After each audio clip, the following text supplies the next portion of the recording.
जय श्रीराम। संतोष कुमार बड़ केसरिया हिंदू बाहिनी ओडिशा राज्य सभापति। देखु विगत दिन रे सारा राज्य रे विभिन्न स्थान रे गो हत्या बारंबार होउची, गो चालाण होउची, गो मांस को बिक्री करा जाउची।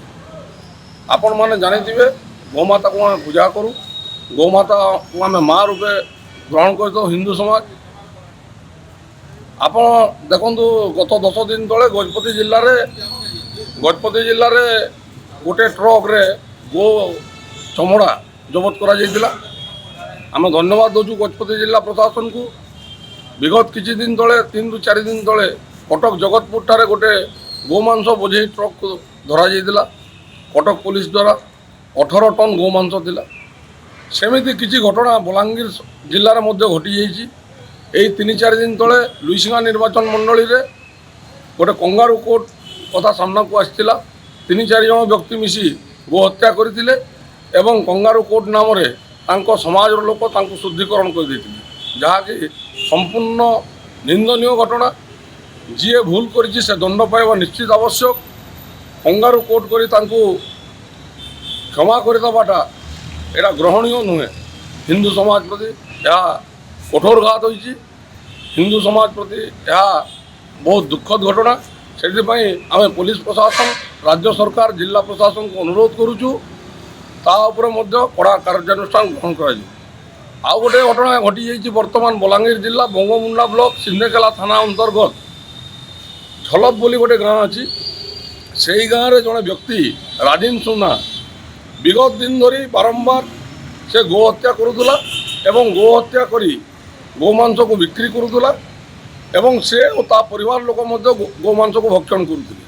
आम पाखे विभिन्न सूत्रु बहुत दिन धरी खबर आसूले आम पाखे यथाविधि कौन प्रमाण ना जो आम कौन कार्यानुष्ठान ग्रहण करूँ।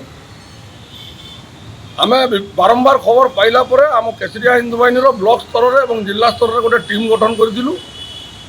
से टीम बारंबार ताको फॉलो करी पीछा करी 3 दिन तले आम पाक गोटे सफलता मिलता।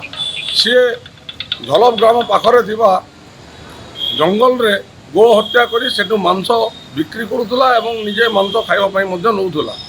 आम टीम जेतले जाई से जगह पहुँची वीडियो उत्तोलन करते से समय से पलि जाइला जगह छाड़ी। आम पाखे से प्रमाणटा मिलवा जो आम गतकाली आम जिला सभापति प्रदीप दास भाई नेतृत्व में बंगमुंडा ब्लॉक सभापति नवराज राणा नेतृत्व में 15 जणिया जड़े टीम जाई सिंधेकेला थाना अधिकारी को साक्षात करी सहित आलोचना करी प्रमाण देखाई गोटे एतला दि जाइला राजीन सुना नाम रे एवं से एतला रे दर्शा जाइछि जे यथाशीघ्र राजीन सुना को गिरफ्त करा जाऊ एवं ता उपरे दृढ़ कार्यानुष्ठान ग्रहण करा जाऊ। थाना अधिकारी मध्य प्रतिश्रुति देइछन्ति जे आगामी दिन रे से ताको गिरफ्त करी आईन अनुଯାयी कड़ा कार्यानुष्ठान ग्रहण करेंगे। जदि पुलिस प्रशासन किंबा थाना अधिकारी ता उपरे कौन कार्यानुष्ठान ग्रहण न करती ताल आगामी दिन रे आंदोलन हम, तीव्र आंदोलन हम। केसरिया हिंदू बाहिनी राजरास्ता को ओह्लैब, दरकार पड़े आईन अमान्य आंदोलन को ओह्लैब।